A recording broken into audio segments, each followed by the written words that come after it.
সৎ খরগোশ আর চালাক শিয়ালের মজার গল্প। এক ছিল সবুজ জঙ্গলে এক সৎ ও পরিশ্রমী খরগোশ। সে প্রতিদিন ভোরে খাবার সংগ্রহ করত।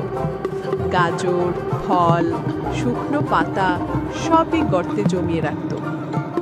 অন্যদিকে তার পাশের গুহায় থাকত এক চালাক শিয়াল। সে অলস, সারা দিন ঘুমাতো আর সুযোগ পেলে অন্যের খাবার খেত। একদিন শিয়াল খরগোশকে দেখে বলল, বন্ধু, এত কষ্ট করছো কেন? জীবন তো আনন্দ করার জন্য। খরগোশ হেসে বলল, আজ পরিশ্রম করব, কাল নিশ্চিন্তে থাকব। ছোট্ট বন্ধুরা, এই গল্পটা যদি ভালো লাগে তবে লাইক, কমেন্ট আর সাবস্ক্রাইব করে আমাদের সাথেই থেকো। শীতের আগমন এলো। কিছুদিন পর এলো ভয়ঙ্কর শীত। চারপাশ কুয়াশায় ঢেকে গেল। খাবার একেবারেই নেই।